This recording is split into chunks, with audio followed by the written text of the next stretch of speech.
What's up? What's happening? What is popping? What's going on, you guys? Welcome back to another great edition of Symone with the Sports. I'm Symone, bringing you guys daily sports talk. So if you're new here, if you're old here and haven't already subscribed to my channel, stop what you're doing, leave a comment, subscribe, keep rocking with me. Also, make sure you check out the links down below. The first one is to buy me a coffee to help fuel this channel. The second link is to shop the official Symone with the Sports merch collection. Get you the classic tee, the wavy tee, or the fly or die crew neck. But guys, if you have not done anything else, turn your notification bells on so you don't miss a single video or a single live stream. But y'all, let's go ahead and get into it. We have a boatload of just news and updates, theories and conspiracies to get into when it comes to the Sixers. So first of all, it was reported that the Sixers are not planning to extend Tyrese Maxey this offseason, which is not a big red flag like teams do it all the time where they wait until that last year to extend a player. But you do face the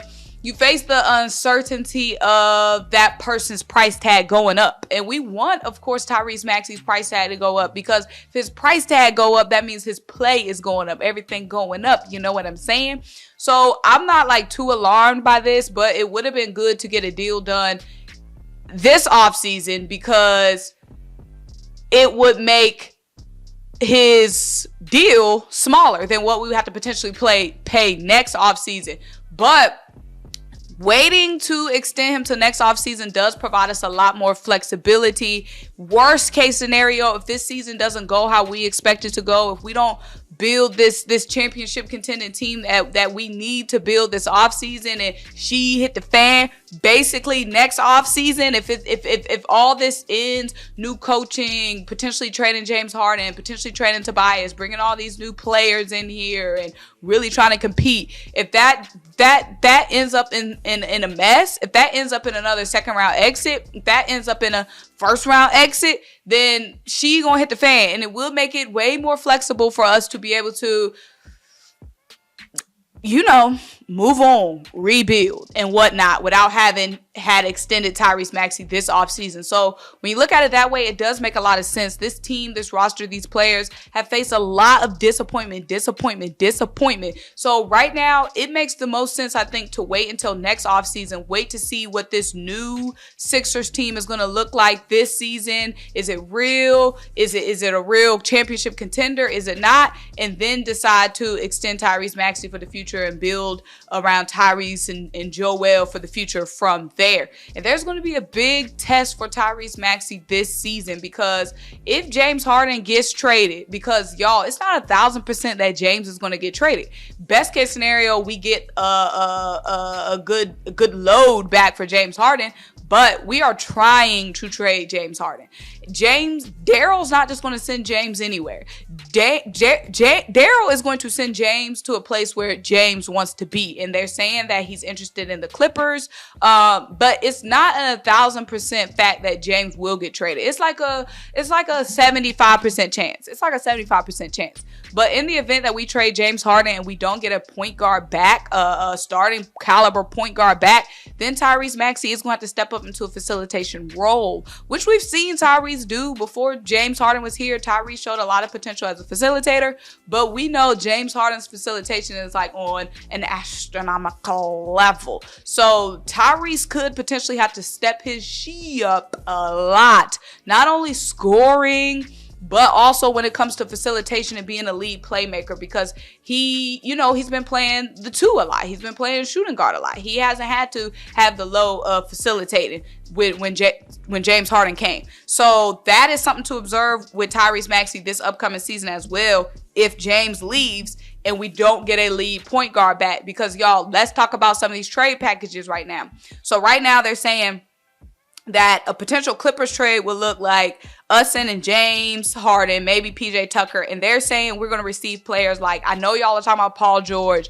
I highly doubt we're getting Paul George. These are the players that they're saying will probably get back in a trade with the Clippers. Terrence Mann, Norman Powell, Robert Covington, Nicholas Batum, players like that in draft picks. So these players, they're really good role players, really good depth off the bench, but it doesn't... None of those players obviously replace James Harden. None of those players are going to come in here and be a starting point guard for us. So if a trade ends up being like us receiving packages like this, we are still going to need a starting point guard. And if we don't go get one, that's going to be Tyrese Maxey.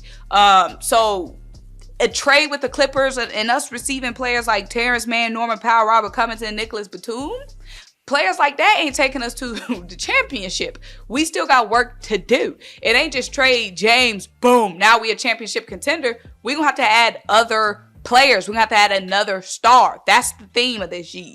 So it was a trade that was surfacing around saying that the Chicago Bulls are now have emerged as a potential destination for James Harden, and they were saying that players like Zach LaVine and or DeMar DeRozan are names to monitor. I think that would be our best case scenario if we get a Zach LaVine in here, if we can get DeMar DeRozan. I would much rather that, one of those two guys, than getting that boatload of depth players, but not a third option or not a second option type player from the Clippers. Then we would get DeMar DeRozan third option, Zach LaVine second or third option for us instantly. So the Bulls is looking like the best contender to me right now. But even in that Bulls scenario, that would still require Tyrese Maxey, unless we go and get another player like Kyrie Irving or Dame. I'm not sure how that contract will work out.